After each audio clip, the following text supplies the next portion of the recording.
시집가는 쥐. 시집가는 쥐. 쥐 부부에게 아주 예쁜 딸이 하나 있었어요. 딸이 시집갈 나이가 되자 여기저기서 며느리로 맡고 싶다는 요청이 들어왔어요. 그러나 아빠 쥐와 엄마 쥐는 모두 거절했습니다. 이렇게 예쁜 딸을 평범한 집으로 시집 보낼 수는 없어. 아빠 쥐가 햇볕을 쬐며 뜨개질을 하고 있는 엄마 쥐에게 물었어요. 여보, 우리 딸에게 어울리는 신랑은 누구일까? 그야 세상에서 가장 힘이 센 해님이지요. 해님을 신랑으로 맞이하면 무척 행복해할 거예요.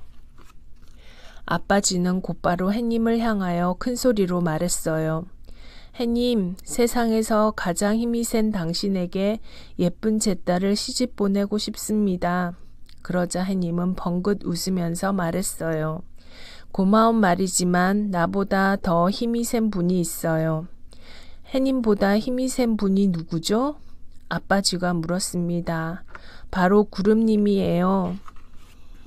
그때 어두운 구름이 몰려와서 해님을 가렸어요. 해님이 구름 뒤에서 말했어요.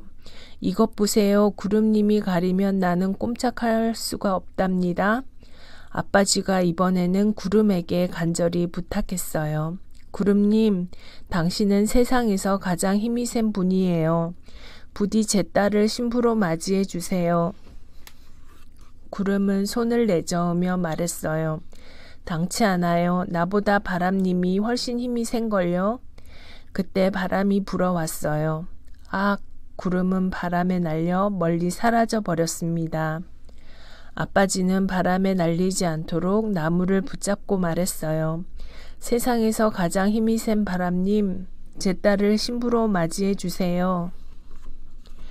천만에요. 나보다 더 힘이 센 벽님이 있는걸요. 내가 아무리 불어대도 벽님은 끄떡도 하지 않아요. 한번 보세요. 바람이 쌩쌩 휘몰아쳐도 벽은 끄떡도 하지 않았어요. 아빠 쥐는 벽에게 말했어요. 세상에서 가장 힘이 센 벽님 부탁이에요. 제 딸을 신부로 맞이해 주세요. 당치 않아요. 나보다 더 힘이 센 분은 바로 당신 같은 쥐님이에요. 쥐님의 이해는 저도 당해낼 수가 없답니다. 그때 갑자기 벽이 비명을 질렀어요. 아야! 아빠 쥐는 쥐가 날카로운 이로 벽의 한 구석을 뽀득뽀득 핥고 있는 것을 보았습니다. 결국 아빠 쥐는 쥐에게 예쁜 딸을 시집 보내기로 했어요. 딸 부부는 결혼하여 아주 행복하게 살았답니다. 금달걀. 어느 가난한 아저씨와 아주머니에게 닭이 한 마리 생겼어요. 그런데 이 닭은 신기하게도 집에 돈이 떨어지자 금달걀 하나 낳아주었어요.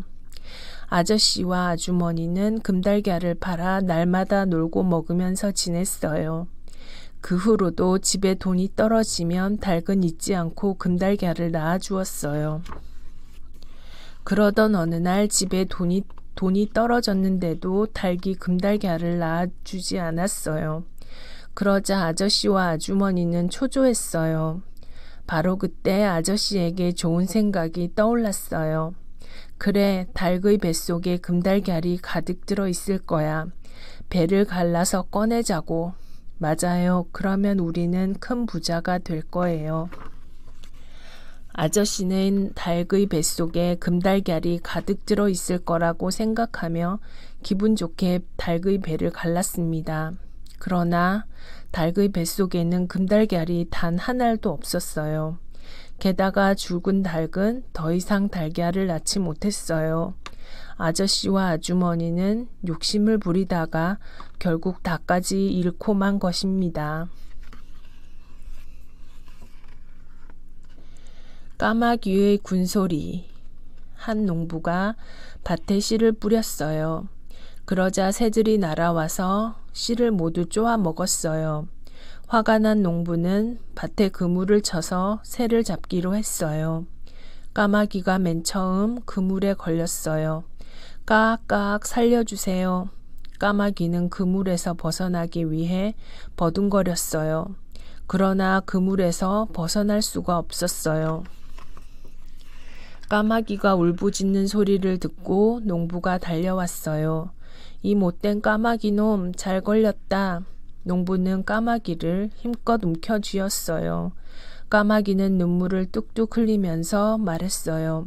이제 2번 다시 밭에 들어가지 않을게요. 제발 목숨만 살려주세요. 흑흑.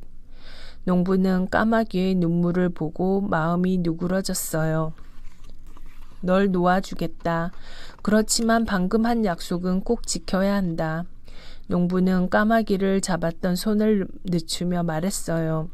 까마귀는 꼼짝없이 죽을 줄 알았다가 살아나게 되어 무척 기뻤어요. 그래서 그만 농부에게 쓸데없는 말을 하고 말았어요. 저를 살려주신 보답으로 친구 새들을 꿰어 이곳에 데리고 오겠어요.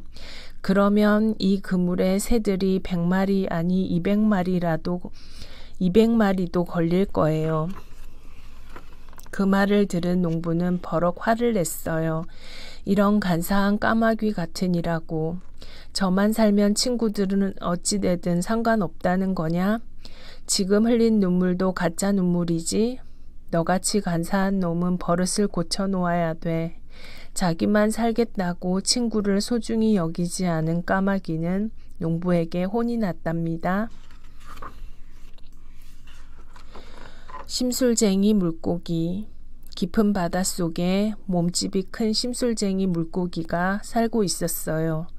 꼬마 녀석들아, 비켜라 비켜. 얼른 비키지 않으면 다 잡아먹을 테다. 심술쟁이 물고기가 새우와 플랑크톤을 다 잡아먹었기 때문에 작은 물고기들은 먹을 것이 없었어요. 그래서 작은 물고기들은 날이 갈수록 야위어 갔고 심술쟁이 물고기는 뒤룩뒤룩 살이 쪘어요. 먹이를 먹지 못해 빼빼 마른 작은 물고기들은 그물코를 쉽게 빠져나올 수 있었어요. 한편 심술쟁이 물고기는 먹이를 실컷 먹고 낮잠을 자느라 이 사실을 몰랐어요. 아, 무슨 일이지?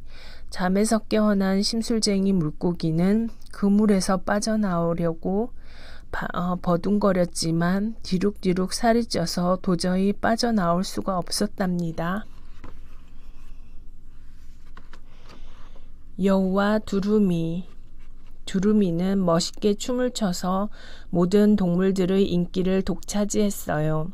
세민한 여우가 말했어요. 그 정도는 나도 출 수 있어. 여우는 제 딴에는 멋지다고 생각하며 몸을 흔들었지만 동물들은 허둥지둥 달아났어요. 여우님이 춤을 추고 있어. 우리를 안심시켜 놓고 잡아먹으려고 하나 봐. 모두 도망가자. 아, 아무도 내 춤을 좋아하지 않는구나. 이게 다 두루미 때문이야. 좋아, 두루미를 골려줘야지. 여우는 두루미를 식사에 초대했어요. 이상한 일도 다 있군. 구두쇠 여우가 맛있는 음식을 대접하겠다니. 그런데 어떤 음식을 준비했을까? 초대를 받은 두루미는 여우의 집으로 갔습니다. 두루미님, 어서 오세요. 자, 차린 것은 없지만 많이 드세요. 여우는 두루미 앞에 아주 납작한 접시에 담긴 수프를 내놓았어요. 수프가 맛있겠네요. 두루미는 수프를 먹으려고 했지만 긴 부리로는 납작한 접시에 담긴 수프를 먹을 수가 없었어요. 두루미는 수프를 먹지 못하고 접시를 콕콕 쪼며 냄새만 맡아야 했어요. 아니, 두루미님, 점잖지 못하게 왜 그러고 계세요? 보기 흉해요. 여우는 두루미를 비웃었어요. 그러고는 혼자서 접시에 담긴 수프를 맛있게 먹었습니다. 고약한 여우 녀석. 두루미는 창피하고 분해서 눈물을 흘리며 돌아갔어요. 여우는 두루미를 배웅하고 혼잣말을 했어요. 호호호, 톡톡히 창피를 주었어. 며칠이 지난 어느 날, 이번에는 두루미가 여우에게 식사를 함께 하자는 초대장을 보내왔어요. 여우는 오랫동안 먹이를 구하지 못해 배가 몹시 고픈 상태였어요. 이제 살았다. 어떤 음식을 준비했을까? 여우는 배가 너무 고파 지난번에 두루미에게 창피를 준 것도 있고 두루미의 집으로 갔어요. 어서 오세요. 여우님이 좋아하는 수프를 만들었어요. 여우 앞에 목이 긴 병에 담긴 수프가 나왔어요. 잘 먹을게요. 여우는 병에 입을 넣고 혀를 내밀었지만 수프에 닿지 않았어요. 두루미는 긴 부리로 병 속에 든 수프를 맛있게 먹었지만 여우는 군침을 흘리면서 바라보고만 있었어요. 쓸데없이 심술을 부렸다가 두루미에게 똑같이 당한 것입니다.